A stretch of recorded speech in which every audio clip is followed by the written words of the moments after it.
వక్ఫ్ ఆస్తులు, భూములను పాఠశాలలు, ఆసుపత్రులు సంక్షేమానికి ఉపయోగించేలా కేంద్రం తెచ్చిన వక్ఫ్ సవరణ చట్టంపై ముస్లిం సమాజంలో అనేక అపోహలు ఏర్పడ్డాయి.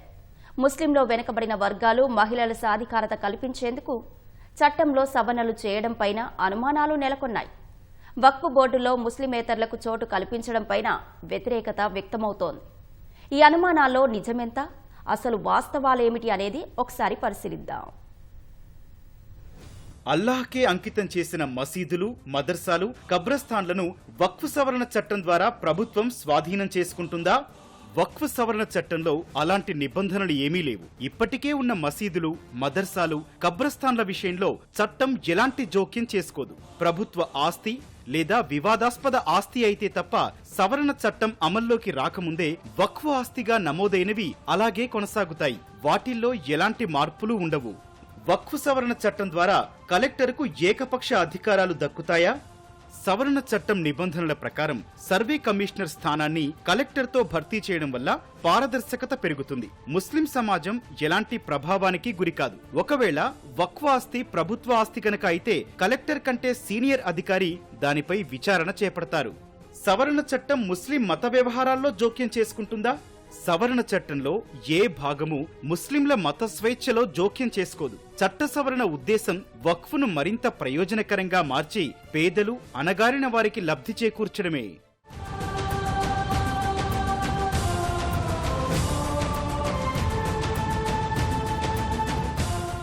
వక్ఫ్ సవరణ చట్టం రాష్ట్రాల అధికారాలను లాగేసుకొని కేంద్రానికి కట్టబెడుతుందా?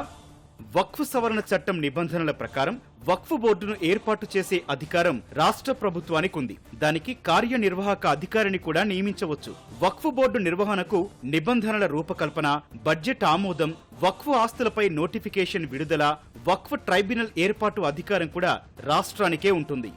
సవరణ చట్టంలో ముత్తావలీలకు శిక్ష విధించడం దారుణమా? పాత చట్టం అమల్లో ఉన్నప్పుడు చాలా మంది ముత్తావలీలు ఆస్తులకు సంబంధించి బ్యాలెన్స్ షీట్లను సమర్పించడం గాని, అకౌంట్లు ఆడిట్ కానీ చేయించలేదు.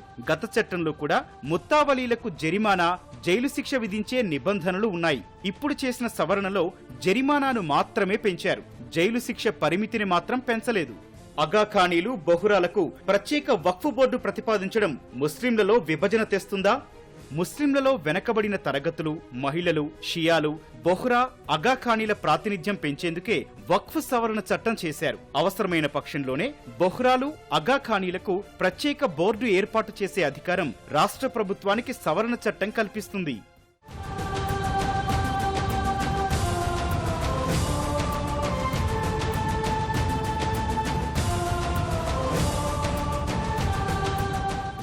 వక్ఫ్ సవరణ చట్టం మత స్వేచ్ఛపై దాడా?